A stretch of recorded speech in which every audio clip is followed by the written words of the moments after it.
खुशी 63 रातां जाग जाग के मेहनतां कीतियां मुझा गुलाब बजा गुले तोते गुल छटाया तोते गुल छटाया तुझी खुशी अजा सोना सेरा गाया तुझी खुशी अजा सोना सेरा गाया मुझा गुलाब बजा गुले तोते गुल छटाया तोते गुल छटा। हाँ तो भाई कैसे हो आप सब। मुझे पता है कि तुम लोगों ने मुझे बहुत ही मिस किया होगा। वो क्या है कि YouTube की मेरे साथ कोई पर्सनल दुश्मनी चल रही है जिसकी वजह से ये आए दिन मेरे चैनल पे रिस्ट्रिक्शन लगा देते हैं और उसकी वजह से तुम लोगों को मेरी सुरीली आवाज सुनने को नहीं मिलती। ये तो लेटेस्ट न्यूज़ है। तो मैं थोड़ा सा आगे पीछे क्या हुआ हूँ। इंटरनेट पे तो हर तरफ ये लग रही है। तो सबसे पहले ये लगी है कि रजब भट्ट की और शहजाद भट्टी की आपस में लड़ाई हो गई। वैसे कहना तो मुझे ये चाहिए कि दो भट्टियों की आपस में लड़ाई हो गई क्योंकि ये रजब जितना मर्जी छुपा ले कि ये भट्ट नहीं बल्कि भट्टी है, कहीं ना कहीं से कुछ ना कुछ निकल के सामने आ ही जाता है। जैसे कि ये मेडिकल रिसीट देख लो जिसमें इसके डैडी का नाम भट्टी लिखा हुआ है। अब ऐसे बंदे से बंदा क्या ही अच्छी उम्मीद लगाए जो अपनी कौम ही बदल लेते हैं। जैसी आजकल इनकी हरकतें देखने को मिल रही है इंटरनेट पे, मुझे तो लग रहा है कि इनके लिए डोरेमोन से गांड फाड़ने वाला गैजेट मंगवाना पड़ेगा। अभी तेरी गांड मारता हूं मैं, गांड फाड़ने वाली मशीन। तो इन दो भट्टियों की आपस में लड़ाई हो गई। अब इनकी तुम लड़ाई के जरा हालात चेक करो। एक बंदा पाकिस्तान से बाहर बैठा जो कि पाकिस्तान कभी आ नहीं सकता, उसने पूरे पाकिस्तान का ठेका लिया हुआ है। कहीं भी कोई बात होगी उसने सबसे पहले आगे बदमाशी दिखानी है। भाई ठीक है, मानते हैं कि आप डॉन है, लेकिन अब 2025 चल रहा है और इस टाइम पे आगे बदमाशी करना डॉन बनना कोई फख्र की बात नहीं है। अब वो टाइम चला गया जब लोगों को लगता था कि वो डॉन बनेंगे, बदमाशी करेंगे तो उनका नाम होगा, लेकिन अब वो टाइम चला गया। अब ये चीजें लोगों को फैसिनेट नहीं करती। खैर इन दोनों भट्टियों की आपस में लड़ाई चल रही थी जो कि दोनों पाकिस्तान से बाहर बैठे हैं, लेकिन तमाशा इनका पूरा पाकिस्तान देख रहा है। सेना पूरे पाकिस्तान को पड़ रहा है। खैर तो इसी लड़ाई के चक्कर में रजब भट्टी की पर्सनल वीडियोस लीक हो जाती हैं। रजब भट्टी का पर्सनल व्हाट्सएप हैक हो जाता है, उसका नंबर लीक हो जाता है और मेरे ख्याल से ये हरकतें करना बिल्कुल गैर मुनासिब है। एक टाइम पे लड़ाई होती थी हाथों से, जोर से, ताकत से, उसके बाद दौर आ गया असले का। वही बात है कि एक बंदे ने एक पूरा साल लगा के बॉडी बनाई और जब उसकी लड़ाई हुई तो अगले ने गन निकाल के गोली मार दी। लेकिन अब ये वाला दौर भी चला गया है। अब एक बंदा बॉडी बना के साथ गन भी रख ले और जब उसकी लड़ाई होनी है तो अगले ने उसकी वीडियो लीक कर देनी है। खत्म,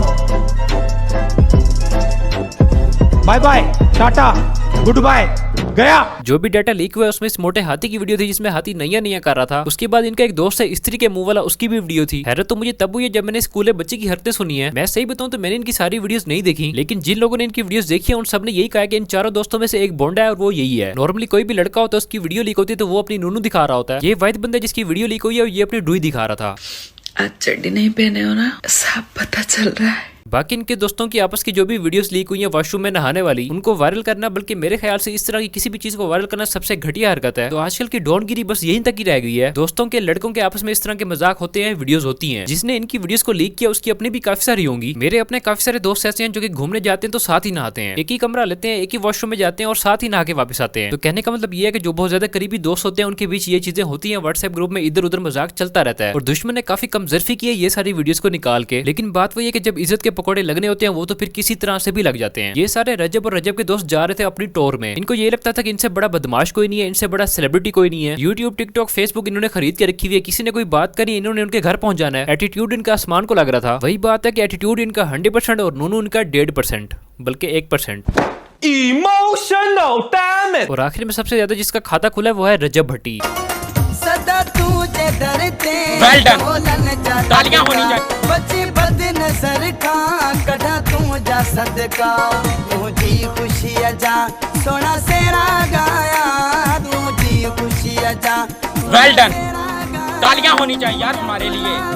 आज हमने ये वाकई साबित कर दिया कि हम सच्चे मुसलमान कहलाने के लायक हैं। ये आवारा कुत्ता किसका है? तो ये सारे करतूत हैं, बल्कि इससे भी कहीं ज्यादा बड़े करतूत हैं जो कि ऑब्वियसली इंटरनेट पे वीडियो पे दिखाए नहीं जा सकते, लेकिन तुम लोग ने टिकटॉक वगैरह पे देख ही ली होंगी और ये वीडियोस भी टिकटॉक से ही ली गई हैं। ऐसी कोई चीज एग्जिस्ट होती है हमारी यात्री में, अल्हम्दुलिल्लाह। नशा और कोई चीज एग्जिस्ट होती।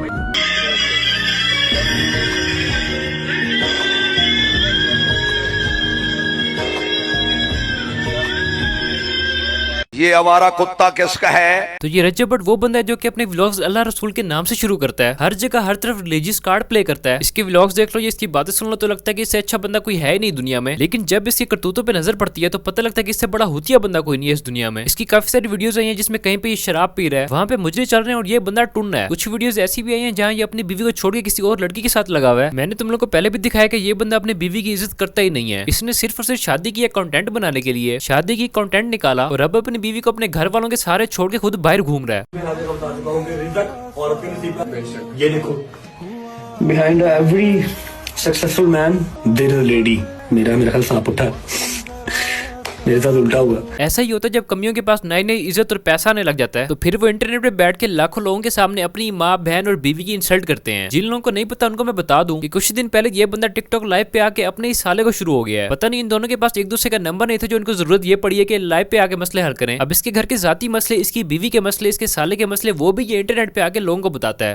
तो मैं यही मैसेज दूंगा कि जब हमारी साइड से हमने डिस्कस कर रही बात, ईमान खुद नहीं डिस्कस कर रही, कोई उसके बारे में डिस्कस नहीं कर रहा, तो लिहाजा ये जो पॉडकास्ट की वीडियोस आ रही हैं आप लोग भी डिस्कस ना करें। हाँ, बाकी आपने जिसकी बात करनी है आप करें, लेकिन एटलीस्ट आप ईमान की कोई बात ना करें उसके बिहाफ पे। तो ये लड़का ईमान का भाई है और रजब बट का साला है और इसकी सारी वीडियो मैंने देखी है। इसका एक ही पॉइंट था कि ईमान को इंटरनेट पर डिस्कस ना किया जाए, क्योंकि अक्सर लोग रजब बट के रवैये की वजह से ईमान को डिस्कस करते हैं कि रजब बट की बीवी डिप्रेशन में रहती है क्योंकि वो उसकी इंसल्ट करते हैं, जो कि हमने सारे इंटरनेट पे देखी है। और ये खुद पाकिस्तान से बाहर गया है और इसने जानबूझ के अपनी बीवी का वीजा नहीं लगवाया। ये सारी बातें हमें इंटरनेट पे देखने को मिलती है। तो ईमान का भाई लाइव में बैठ के यही कह रहा था कि ये सारी चीजें डिस्कस ना की जाए। अब मुझे नहीं समझ आ रही कि इसमें ऐसी कौन सी केला खाने वाली बात है कि रजब खच लाखों लोगों के सामने टिकटॉक पे लाइव आता है और अपने घर वालों की धोतियां खोलना शुरू कर देता है।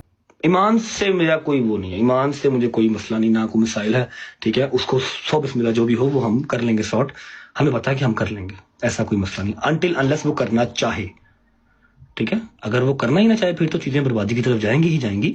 अगर वो करना चाहे, मैं अगर काका गल्ला खोलन ते आ गया, जे मैं गल्ला खोल के रख देती तो तू मेरा पुत्र राह लभदा फिरना कि मैं नठांगे दे पासे हूं। कमी लोगों की सबसे बड़ी निशानी यही है कि जब उनके पास दौलत आती है तो वो जिंदगी गुजारने के तौर तरीके भूल जाते हैं। अब ये पूरी लाइफ में बैठ के बकचोदियां करे जा रहा था कि अगर मेरी बीवी को उसका भाई हॉस्पिटल लेके गया तो उसका कोई एहसान नहीं है, उसको पैसे मैं देता हूँ, उसका सारा खर्चा मैं उठाता हूँ। तो साले तेरी बीवी है, तू नहीं उठाना है, बल्कि तू तो ये एहसान समझ के तेरी बीवी होने के बावजूद भी उसके घर वाले उसकी कर रहे हैं। अगर तुमने 2-4 जमातें पढ़ ली होती तो तुम्हें ये पता होता कि निकाह के बाद बीवी की जिम्मेदारी उसकी शोहर की होती है, ना कि उसके घर वालों की। लेकिन फिर भी उसके घर वाले उसकी कोई भी जिम्मेदारी अगर पूरी कर रहे हैं तो तुम्हें तो उनका शुक्रिया अदा करना चाहिए। लेकिन तुम तो लाइव बैठ के बातें चौधी आ रहे हो। और भाई साहब ने इसके अलावा एक और चवल भी मारी है, वो ये कि जब से मेरी शादी हुई है मैं पर्चों की जद में आ गया हूँ। शादी से पहले मुझ पे कोई पर्चा नहीं था और शादी के बाद मैं सबसे दूर हो गया हूँ। अब तुम लोगों को समझ लग रही होगी कि ये बंदा जो अपनी बीवी की इज्जत नहीं करता क्यों नहीं करता, क्योंकि ये बेचारा छोटा बच्चा है, चूचा है, जिस बेचारे की जबरदस्ती किसी चुड़ैल के साथ शादी करवा दी गई है और अब बेचारा उसकी वजह से बड़े दुख और परेशानियों में है। और ये मसले घर में हल करने की बजाय ये बंदा आके लाखों लोगों को बताता है। मैंने आपको बड़े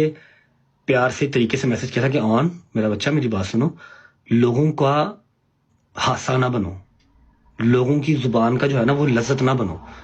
आप अपनी बहन को लेकर अगर हॉस्पिटल गए हो, शी इज नॉट वेल, तो ये आपकी भी रिस्पॉन्सिबिलिटी है, मेरी भी है। और आपको इस चीज का पता है कि आपके ऊपर वो फाइनेंशियली जो है वो रिलाई नहीं करती, अल्हम्दुलिल्लाह मैं उसको दे के भेजता हूँ। मुझे तो ये हैरानी हो रही है कि ये बात ये बंदा कर रहा है। पूरे इंटरनेट पे आए दिन इसकी कुत्तेवाली हो रही होती है, कभी ये गुस्साखी के चक्कर में फंसा हुआ होता है, कभी ये बदमाशी के चक्कर में फंसा हुआ होता है, कभी इसके घर के मसले इंटरनेट पे चल रहे होते हैं, कभी इसके टोटे लीक हो रहे होते हैं। और ऐसा बंदा ये बात कर रहा है कि लोगों का हंसा ना बनो। 900 चूहे खा के बिल्ली हज को चली वाली मिसाल इन जैसे लोगों के लिए बनी है। तो मेरा बेटा उसको कंटेंट नहीं बनाना, क्योंकि वो मेरे व्लॉग में भी नहीं ना अगर आती, क्योंकि वो मेरा कंटेंट नहीं है तो आपने भी नहीं करना। तो मेरे ख्याल से इन भाई साहब को मेन गुस्सा यही है कि इनकी बीवी इनका कंटेंट नहीं बन रही तो वो अपने भाई का भी ना बने। मतलब कि यहाँ पे सारा चक्कर चल व्यूज का रहा है और कंटेंट का। मेरे ख्याल से अगर इस बंदे में थोड़ी सी भी अकल होती तो इसने जो सारी बातें आके लाइव पे हम सबसे की हैं वही बातें तो बड़ों को बिठा के घर में कर लेता। असल में यही वो फैमिली व्लॉगिंग है जिसके साइड इफेक्ट्स हैं। अब इसकी व्लॉगिंग में, इसकी पर्सनल लाइफ में, इसके घर के मसलों में कोई भी फर्क नहीं रहा। इसके घर में जो भी बात हो रही है वो इसके घर में नहीं हो रही बल्कि 1 करोड़ लोगों के सामने हो रही है। और फिर ये कहते हैं कि मैं इतने मसलों में फंस गया हूँ, मेरे साथ ये हो रहा है वो हो रहा है। आखिर में मैं यही बात करूंगा, जैसे डक्की से बच्चे की उम्मीद नहीं है, बिल्कुल उसी तरह रजब बट से शर्म की, गैरत की और अकल की उम्मीद बिल्कुल भी नहीं है। डक्की का बच्चा तब आएगा जब उसका यूट्यूब कैरियर खत्म हो जाएगा और रजब को भी अकल तब भी आनी है जब इसका करियर खत्म हो जाना है। खत्म, bye bye, tata, goodbye, गया। तो बस यार आज के इतना ही। वीडियो पसंद आई तो वीडियो को लाइक कर दो, बल्कि पसंद ना भी आई तो भी लाइक कर दो। काफी टाइम बाद वीडियो बनाई है तो इसलिए लाजमी लाइक कर देना। इस सारे मसले पे तुम लोगों का क्या ओपिनियन है, क्या राय है, कमेंट्स में मुझे बता देना, क्योंकि मैं सारे के सारे कमेंट्स पढ़ रहा होता हूँ। तो फिर जल्दी से वीडियो को लाइक कर दो, चैनल को सब्सक्राइब कर दो, नीचे कमेंट्स कर दो, मुझे इंस्टाग्राम पे फॉलो कर लो। मिलते हैं अगली वीडियो में, तब तक के लिए बाय। ये आवारा कुत्ता किसका है?